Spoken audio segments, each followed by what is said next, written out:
Y'all, welcome to my channel. Go ahead and like, share, and subscribe if you're not already. So as you can tell from the title of this video, this will be a hair video.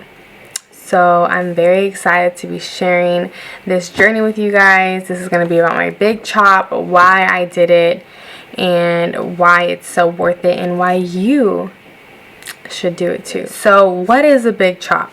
So for those of you who don't know, a big chop is when you cut off most of your hair. Now it doesn't have to be that dramatic for everyone, but typically the big chop is, it's cutting off majority of your hair in order to get to that healthy part. So when you see the damage, it could be all the way up to here, right? And so you cut all the damage up to where your healthy hair is. So how did I know I needed to do the big chop? So my hair was super damaged back in high school and middle school. I think it was middle school, I got are you ready for this? Drum roll. I got a relaxer. I know, the worst thing in the entire world. I didn't know that until, my older days, but my mother didn't know what it was. I didn't really know what it was. The hairdresser just said like, oh hey, easier to manage your hair, easier to straighten it.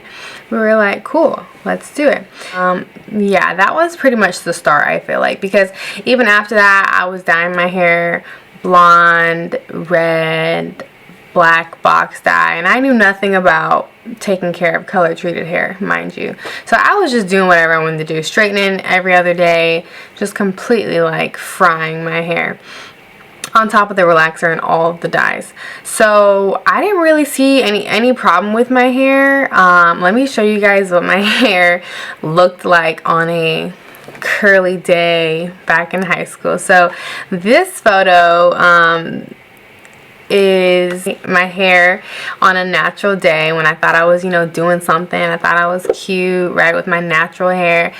So yeah, it was pretty bad. Like, there was no curl pattern, no nothing. I thought that was just my hair. I didn't really put it all together, like what I was doing and how it was affecting my hair. When I knew my hair was just done was after I graduated high school and I started my career.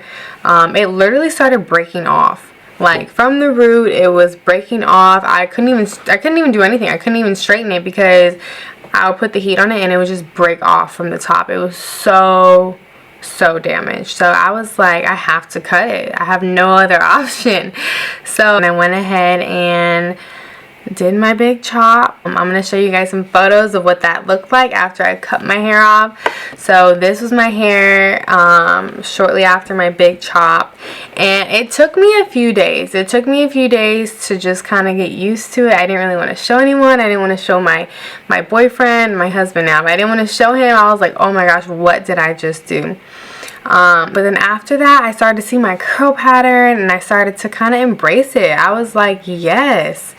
Like, I was sold. All I wanted to do from that point on was focus on my curly hair, research how to take care of it, and just my main goal was to maintain this head of hair. So that's what I did. And I've had to get a few shape ups in between. Like, I recently got a shape up because it's important. Like, when curly hair grows, especially after a big chop, it's kind of like a straight or awkward layers depending on who cuts your hair. So as that grow out comes in, it's really important to kind of get a personal shape, like a diva cut, like whatever type of curly cut you want. So that's really important to kind of personalize your look. So I have done that, and I'm very happy I've done that. So some of you may be asking, how do I know if I need a big chop? So you will know if you need a big chop. I promise you, you will. You will be so frustrated with your hair. You will have curl pattern, multiple. I'm not talking about multiple curl patterns like, okay, I have a little bit of 3A, 3B. No, like you have curly hair and then it falls straight. So if your hair is just kind of dry and like maybe frizzy and you just can't really get it to like really pop, that may just be a styling or maintenance type of issue. Now, if your hair is like what I mentioned, breaking off. It might be super thin in the front and like thicker, like random spots of like shedding. It may be curly up in the roots but just hanging flat the rest of the way. That is most likely permanently damaged hair, and in order to even that out and make it look as one, you're probably gonna need to do the big chop. Now, you may be hesitant. There will be some awkward phases, I promise you. It will be grown out like right here and you're like, I don't know what to do with it. It looks weird. I don't like it.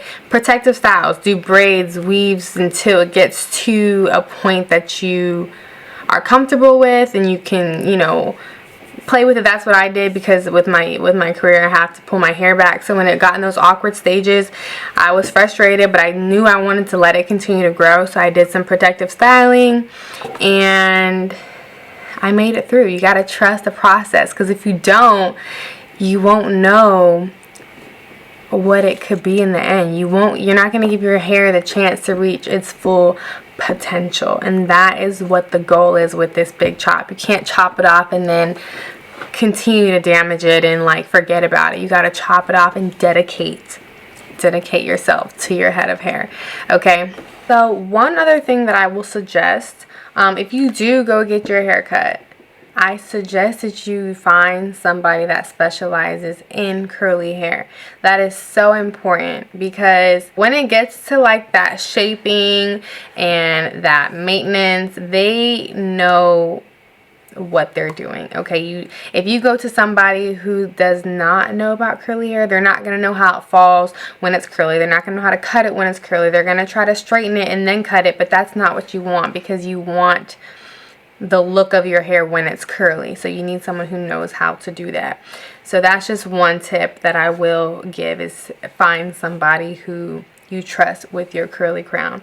Okay, so that is just a quick backstory on my hair journey and where I started to where I'm at now.